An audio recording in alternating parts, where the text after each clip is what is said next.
창세기 15장 1절부터 21절 말씀을 보겠습니다.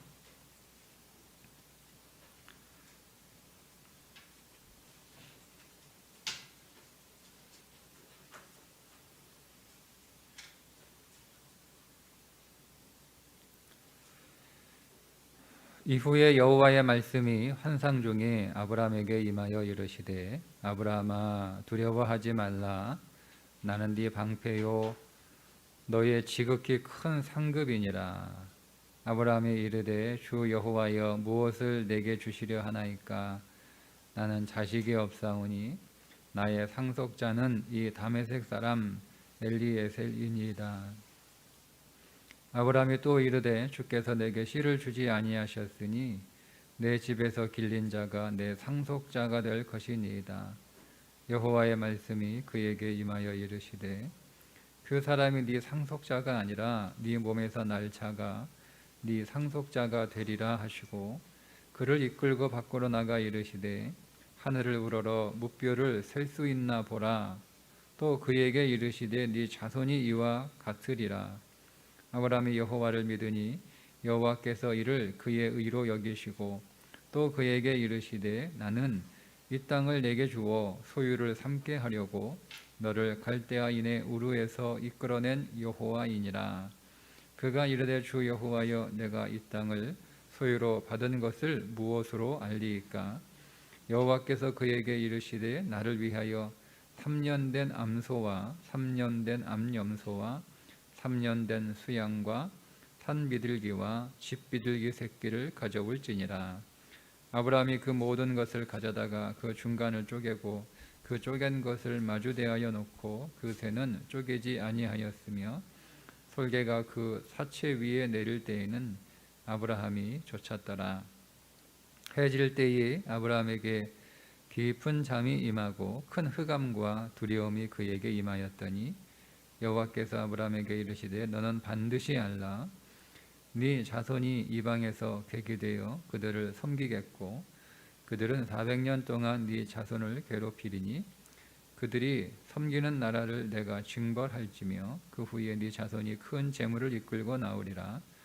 너는 장수하다가 평안히 조상에게로 돌아가 장사될 것이요 네 자손은 4대 만에 이 땅으로 돌아오리니 이는 아모리 족속의 죄악이 아직 가득 차지 아니함이라 하시더니 해가 져서 어두울 때에 연기나는 화로가 보이며 타는 횃불이 쪼갠 고기 사이로 지나더라. 그날에 여호와께서 아브라함과 더불어 언약을 세워 이르시되 내가 이 땅을 애굽 강에서부터 그 큰 강 유브라데까지 네 자손에게 주노니 곧 겐 족속과 그니스 족속과 간몬 족속과 헷 족속과 브리스 족속과 르바 족속과 아모리 족속과 가나안 족속과 기르가스 족속과 여부스 족속의 땅이니라 하셨더라. 아멘. 창세기 15장부터 아브라함 이야기의 제2막입니다. 이 2막은 믿음이 무엇인지를 설명해 주는 것이 주제입니다. 창세기 15장이 굉장히 중요한 장인데 왜냐하면 창세기 15장에 믿음이라고 하는 단어가 성경에서 제일 처음 나옵니다. 그래서 우리가 창세기 15장을 보면 믿음이 어떤 것인지를 설명해 주고 있습니다.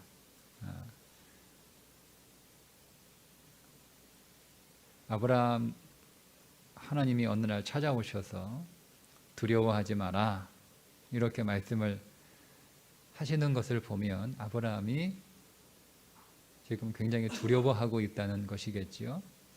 아브라함이 무엇을 두려워하고 있었느냐? 세 가지가 그의 인생 안에 두려움이었는데 첫째는 북방연합군이 자기를 다시 쳐들어올까 봐 두려워하고 있었습니다. 그래서 하나님이 나는 너의 방패다 이렇게 말씀을 하시는 거예요. 전쟁에서 사용하는 개인 호신용 방패라는 거죠. 왜 뜬금없이 오셔서 두려워하지 마라, 나는 너의 방패야, 이렇게 말씀하실 이유가 뭐가 있겠어요? 아브라함이 승리하기는 했지만 언제 다시 그들이 쳐들어올지 모른다라고 하는 마음에 몹시 두려워하고 있었기 때문에 그렇습니다. 두 번째 두려움은 소돔 왕이 주는 전리품을 아브라함이 거절을 하긴 했는데요.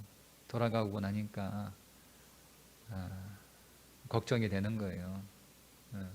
그 돈이 있었으면 이것도 할 수 있고 저것도 할 수 있고 많은 것들을 할 수 있고 또 여유도 있고 또 미래를 위해서 저축도 해놓고 그러면 삶이 조금 안정되고 덜 불안했을 텐데 괜히 그거 거절해놓고 불안한 거죠. 여러분, 우리가 믿음으로 선택을 해놓고도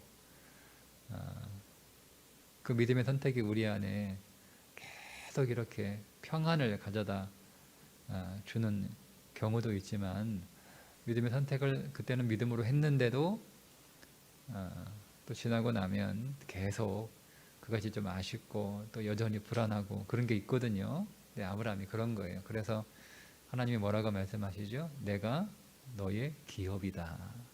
이 기업이라고 하는 단어가 전리품이라는 뜻이거든요.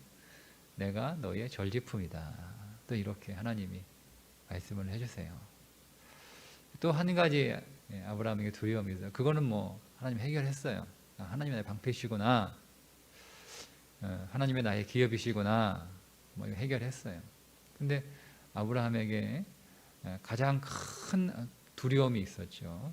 그에게 자식이 없다는 거예요. 아들이 없다는 것이 그에게 큰 두려움이에요. 하나님 나한테 도대체 뭘 해주실 거예요?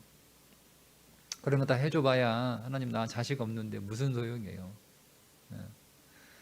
고대 세계에서는 사람이 많은 것, 가족이 많은 것, 부족이 많은 것, 이게 굉장히 큰 힘이고 그것을 복이라고 여겼던 시대입니다. 그런데 아브라함이 정작 자기 자식이 없다라고 하는 것은, 그래서 어떤 면에서는 그가 이끌고 있는 그의 그 집 안에 있는 사람들은 많고 강했다 할지라도 정작 아브라함 자신은 자식이 없고 살아 둘 뿐이니까 그걸 복으로 여겨지기가 쉽지 않아요. 어떤 의미에서는 아직 복을 못 받은 사람인 거죠. 그게 아브라함에게 두려움인 거예요. 그래서 자기가 다메섹에서 데리고 온 엘리에셀을 양자로 삼겠다 이렇게 말씀을 드리니까, 아니 네 몸에서 나올 자손이 너의 아들이 될 것이다 이렇게 말씀을 하십니다. 그러니까 아브라함이 그것을 믿었다라고 나오죠. 이제 6절에 믿었다 이렇게 나와요. 처음 이제 믿음이라고 하는 단어가 아만이라고 하는 단어인데요. 우리가 아멘이라고 하잖아요. 아만이라고 하는 단어, 믿음이라고 하는 단어가 나옵니다. 여러분, 우리가 이때 아브라함이 믿었다 할 때 그 아브라함의 믿음은 아브라함이 만들어낸 믿음이 아니라, 아브라함이 생성한 믿음이 아니라 아브라함 밖에서 아브라함을 뚫고 아브라함 안으로 들어온 믿음입니다. 객관적인 믿음입니다. 그러니까 아직 아브라함 안에 믿음이 들어왔어요. 근데 그 믿음은 아직 아브라함 안에 있는 믿음이지만 아브라함의 믿음은 아닙니다. 표현이 좀 이렇게 굉장히 어려운데요. 이게 우리의 차원에서는 잘 이렇게 이해가 안 되는 그런 개념이기 때문에 아마 그럴 수도 있겠어요. 자, 일단은 아브라함이 현재 지금 이 믿음, 아브라함 안에 들어온 이 믿음은 아브라함의 믿음이 아니라 아브라함 안으로 뚫고 들어온 믿음이에요. 사실 하나님이 주시는 믿음이죠. 왜냐하면 이게 아브라함의 믿음이었다라고 하면 아브라함이 만들어낸 믿음이었다. 그동안에 쭉 지금 이제 10년 흘렀는데 하나님에서 떠난 지 10년 동안 아브라함이 여러 일들을, 하나님이 함께 하시는 일들을 쭉 이렇게 겪으면서 아브라함 안에 서서히 만들어진 그런 아브라함이 생성한 믿음이었다면 하나님한테 하나님 그러면 좀 증거를 좀 제가 확증할 수 있는 그런 증거를 좀 주세요. 이런 이야기를 안 했을 테고, 두 번째는 이제 바로 1년 후에 16장에 가면 하갈을 취하여 이스마엘을 낳는 일도 없었을 거예요. 이게 아브라함의 믿음이었다면. 그런데 믿음 없는 모습이 계속 나오잖아요. 그러니까 여러분, 이 믿음은 아브라함 안으로 뚫고 들어온 믿음입니다. 자, 로마서 1장 17절에 보면 복음에는 하나님의 의가 나타나나니 믿음으로 믿음에 이르게 한다, 이렇게 나오죠. 기록된 바 오직 의인은 믿음으로 말미암아 살리라, 이렇게 17절에 말씀하고 있어요. 자, 믿음으로 믿음에 이릅니다. 자, 믿음으로 할 때 그 앞에 있는 믿음은 어떤 믿음이냐면 지금 아브라함 안으로 뚫고 들어온 믿음이에요. 하나님이 선물로 주신 믿음이에요. 하나님이 우리 안에 믿음을 주셨어요. 내가 믿음이 전혀 없어요.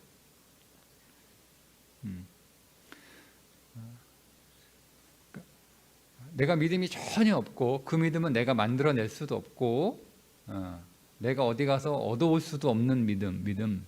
어느 날 하나님이 내 안에 그리스도가 내 안에 믿음이신 그리스도가 내 안에 뚫고 확 들어온 거예요. 이거를 알려진 믿음 혹은 계시된 믿음, 이렇게 부릅니다.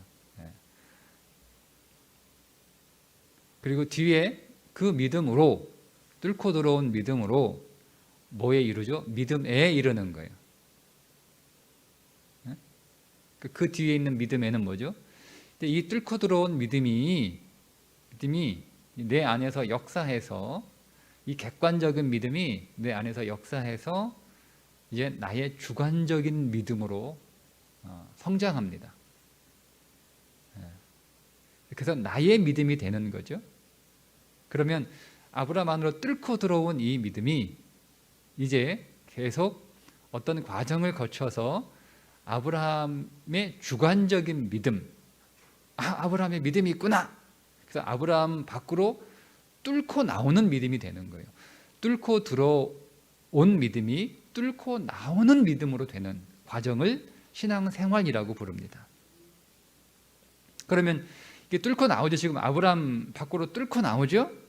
그 뚫고 나오는 그 절정이 이삭을 번제로 드리는 거예요. 그때 하나님이 비로소 네가 나를 경외하는 줄 알았다, 이렇게 말씀을 하시잖아요. 그러니까 여러분, 하나님이 몰라서 그렇게 하신 게, 하나님은 알고 계세요. 하나님이 믿음을 주셨으니까 아브라함 안에 믿음이 있다는 것을 하나님은 훤히 아시죠. 그리고 그 믿음이 성장하고 확장돼서 그 믿음이 아브라함 안에서, 인생 안에서 왕노릇하는 거죠. 그게 믿음이 성장하는 거예요. 그 믿음이 왕노릇해서 이제 아브라함 안에 진짜 아브라함의 주관적인 믿음으로 아브라함이 믿음에 이르게 되었다라고 하는 것을 하나님은 다 아시는데 누가 모르는 거예요? 사람들이 모르는 거예요.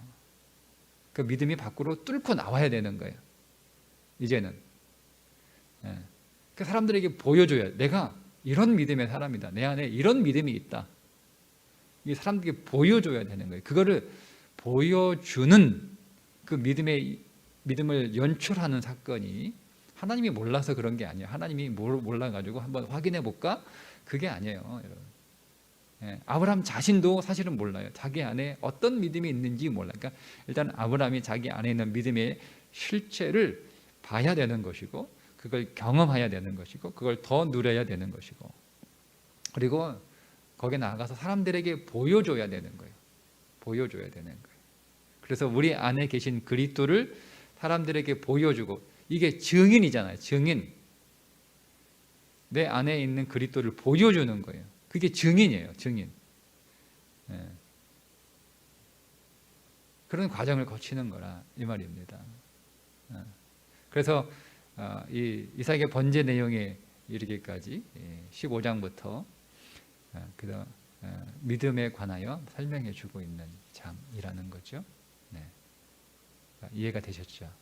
네. 그래야 여러분이 성경을 잘 이해할 수 있습니다. 굉장히 중요한 장입니다. 15장, 16장, 17장, 18장 굉장히 중요한 장입니다. 우리가 믿음에 관하여 굉장히 많은 오해를 가지고 있는 이유가 이런 믿음에 대한 개념들에 대해서 정확하게 정리하지 못하고 있기 때문에 그렇습니다. 그러니까 성경을 읽어도 헷갈리는 거예요. 믿음 있는데 왜 16장에 믿음이 없는 또 내용이 나오잖아요. 그럼 이 앞에 있는 믿음은 뭐고 뒤에 있는 믿음 없으면 또 뭔가 우리가 그렇잖아요. 우리가. 그러니까 여러분 믿음은요. 그래서 여러분 자랑할 수 없는 거예요. 왜요? 믿음은 여러분 안으로 뚫고 들어온 하나님의 선물이기 때문에 그렇습니다. 정확하게 성경은 믿음은 선물이다. 너희에게서 난 것이 아니요 하나님의 은혜로 된 것이다 라고 말씀하고 있는 이유가 그렇습니다. 근데 우리는 이제 이 믿음이 내 인생 안으로 뚫고 나오도록 사람들에게 보여지도록 그게 신앙생활이에요. 여러분 그것을 성경에서 나 자기를 부인하고 오직 그리스도로 충만한 삶이다라고 얘기하는 거죠. 그것이 성령 충만한 삶인 거예요.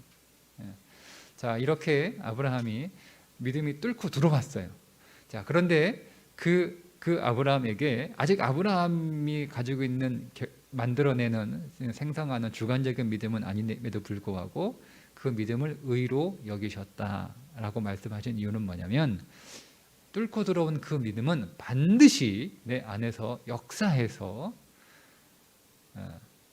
객관적인 그 의가 들어온 거잖아요. 그래서 의롭다라고 했을 뿐만 아니라 그 의가 나를 또 실제로 의롭게 내실 것이기 때문에 의롭다라고 인정하신 거예요.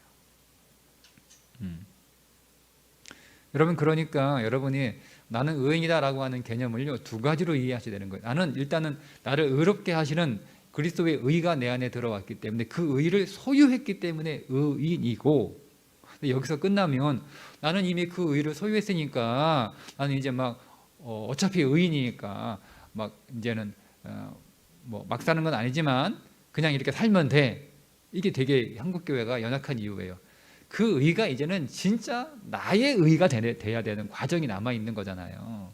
그러니까 그 의가 나의 의가 되기, 그리스도의 의가 그분이 나를 당신의 의를 내게 선물로 주셔서 그리스도의 의를 내가 소유하여 내가 의롭게 되어서 하나님 앞에 의인인 건 많아요. 근데 성경은 그렇게 끝나는 게 아니라 그 의가 이제 실제 나의 의가 되는, 그 믿음이 실제 나의 믿음이 되는 과정이 있는 거잖아요. 그래서 그 믿음이 나의 실제 믿음이 되도록 만들어내야 되는 것이 신앙생활이고, 내가 실제로 의롭게 되는 삶이 내 삶을 통하여 나타나도록 하는 것이 신앙생활이란 말이에요.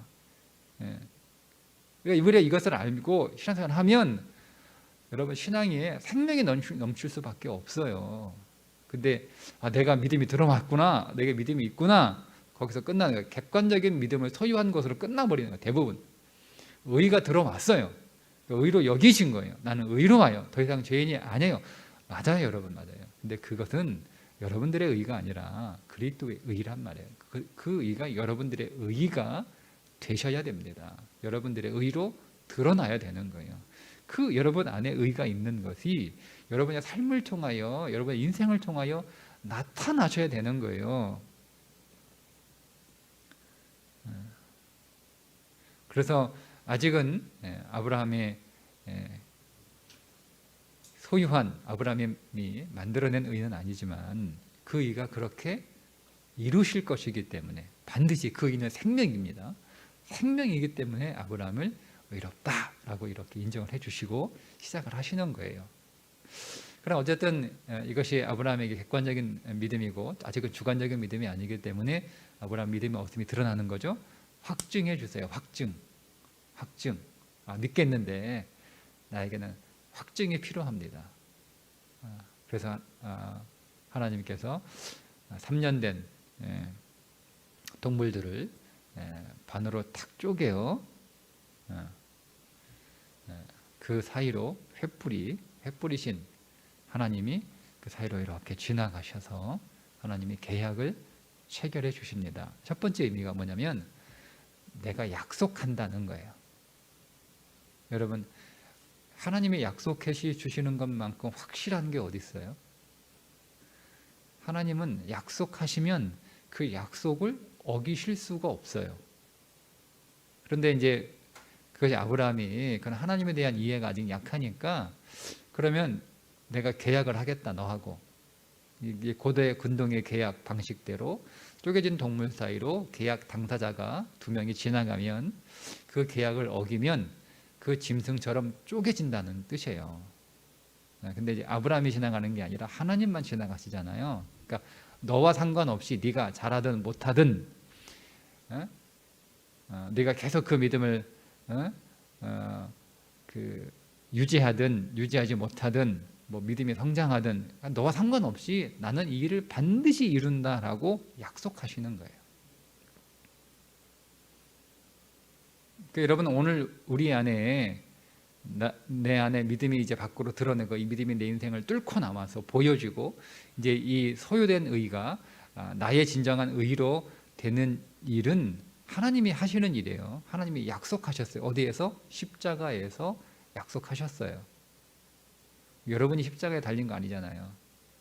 그죠? 그러니까 반드시 이루세요. 반드시 이루세요. 오늘 아브라함이 했던 세 가지 약속, 내가 반드시 너의 방패가 되겠다. 이게 하나님의 약속이에요. 내가 반드시 너의 기업이 되겠다. 이게 하나님의 약속이에요. 내가 반드시 너의 인생의 알곡이 되겠다. 이게 약속이란 말이에요. 이걸 누가? 하나님이 하신단 말이에요. 이게 첫 번째 증거예요. 두 번째 증거는 뭐냐면 내가 이미 다 계획해 놨다는 거예요. 그래서 너의 후손들이 이방 땅으로 끌려가 400년 동안 종살이 하다가 거기서 나와 다시 이 땅으로 들어와 이 땅을 내가 다 네 자손들에게 기업으로 주겠다 라고 내가 다 계획했어. 내가 그렇게 할 건데 어떻게 할 건데요? 아직 한번 잘 모르겠네. 한번 생각 좀 해봐야겠다. 연구 좀 하고 계획을 좀 세워야겠다. 이게 아니라 내가 다 계획 세워놨어. 걱정하지 마. 네가 장수할 거야. 아브라함의 인생까지, 아브라함의 나이까지 하나님이 다 작정해 놓으시고 다 계획해 놓으시고 하나님이 다 실행하신다는 거예요. 이게 증거예요. 이게 증거예요.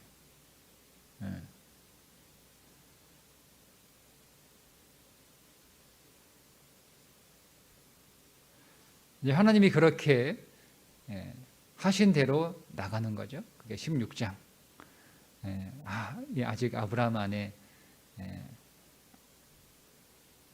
뚫고 들어온 믿음은 있지만 아직 그 믿음이 뚫고 나오지는 못하고 있구나라고 하는 거죠. 그리고 17장 하나님의 아브라함을 다시 쪼개버립니다. 하나님의 아브라함을 쪼개버립니다. 그게 할례입니다. 비로소 이제 아브라함 안에서 믿음이 뚫고 나오기 시작을 하는 거예요. 그때부터.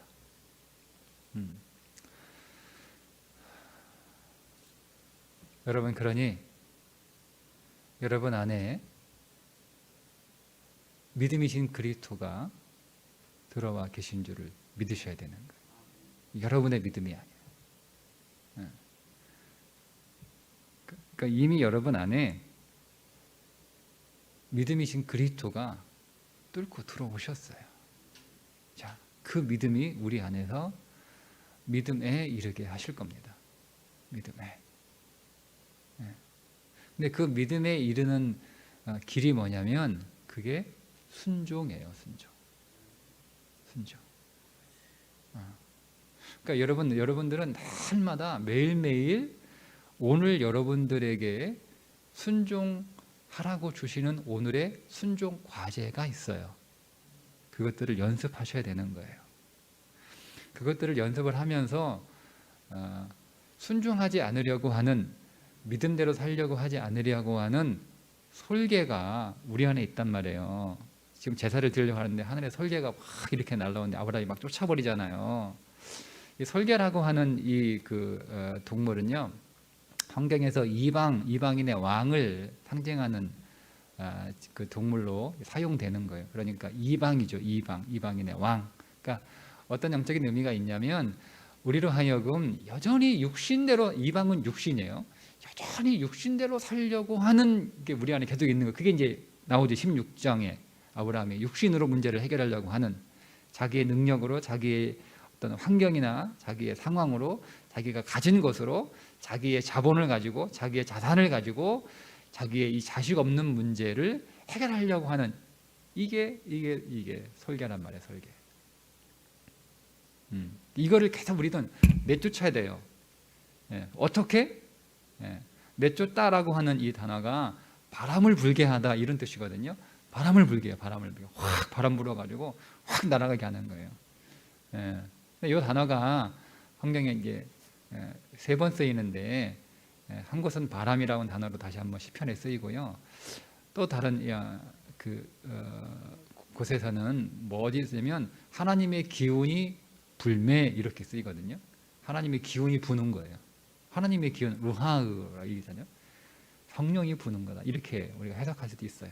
성령이 우리 안에서 확 바람처럼 막 불 때 우리 안에 육신으로 살려고 하는, 자, 로마서 8장 13절, 육신으로 살 것이 아니니, 육신으로 살면 죽는다고 그랬어요. 성령으로서 몸의 행실을 죽이면 살리라, 이렇게 하잖아요. 몸의 행실을 뭘로 죽여요? 성령으로 죽이는 거예요. 성령은 뭐예요? 순종하는 자들에게 주시는 성령이잖아요. 순종하는 자들에게 임하는 성령이잖아요. 그러니까 우리가, 여러분, 하나님이 오늘 우리에게 매일 우리의 육신을 죽이는 과제를 주세요. 오늘도 여러분에게 육신을 죽이는 과제, 즉 그 말은 여러분들에게 순종의 과제를 주신단 말이에요. 순종의 과제를 여러분 주시면 그거를 여러분이 여러분의 육신으로 순종하시면 안 돼요. 그것 또한 그 육신이니까 성령 안에서 성령을 신뢰하시고 성령을 믿으시고 여러분 안에 그리스도의 영이 계심을 확신하시고, 그래서 순종하는 거예요. 왜요? 내가 내 의지를 가지고 순종하는 게 아니라 성령 안에서 순종하는 거예요. 그럼 여러분들이 순종의 과제를 하나하나 이렇게 연습하면서 점점 여러분 안에 있는 육신은 떠나가는 거예요. 설계가 날아가는 거예요. 도망 나가는 거죠. 그러면서, 자, 나는 없고 오직 예수만 있는 신앙으로 성장하는 거예요. 그걸 누가 하신다고요? 여러분이 하는 게 아니라 여러분 안에 있는 믿음이신 그리스도가 하세요. 영이신 그리스도가 하신단 말이에요. 우리가 그걸 신뢰하는 거예요. 신뢰하고 순종을 연습하시면 되는 거예요. 순종하지 못하게 하는 3가지 두려움이 우리 안에 있다는 거잖아요. 내가 질까봐, 공격을 당할까봐, 밖에서 어떤 환경의 어려움, 어떤 사건의 어려움, 이런 것들로 내가 승리하지 못하고 내가 패배할까봐 하는 두려움이에요. 내가 가난해질까봐, 가난에 대한 두려움.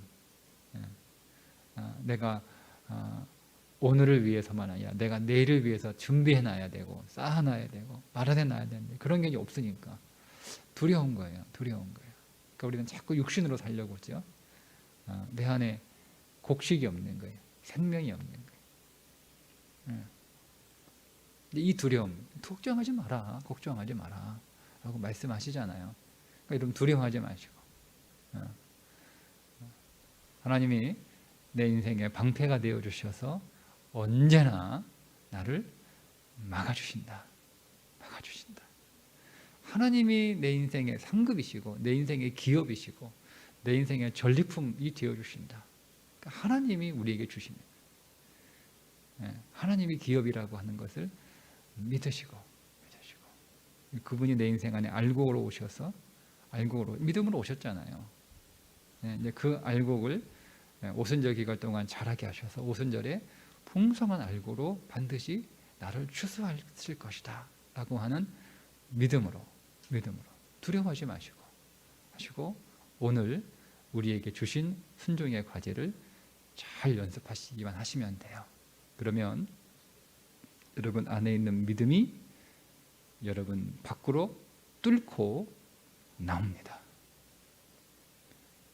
그래서 여러분 자신이 볼 수 있을 뿐만 아니라 여러분 곁에 있는 사람이 보고 여러분은 좀 멀리 있는 사람이 볼 수, 더 멀리 있는 사람이 볼 수 있도록, 더 많은 사람이 볼 수 있도록 계속 그 믿음이 뚫고 나올 거예요. 그걸 기대하시면 되는 거예요.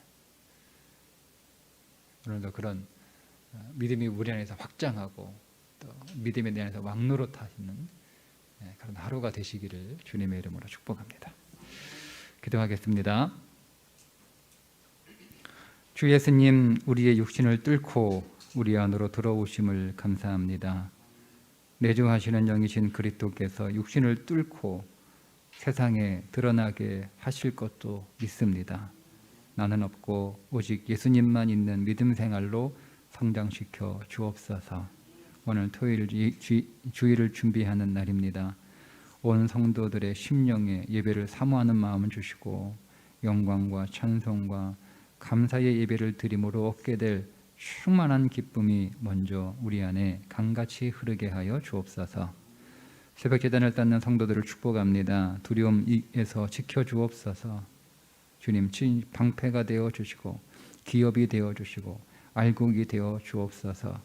하늘의 별처럼 빛나는 인생 되게 하시고 오순절 풍성한 알곡으로 추수되게 하여 주옵소서. 우리 주 예수 그리스도 영원하신 이름 생명의 이름 받들어 간절히 축복하며 기도하옵나이다. 아멘.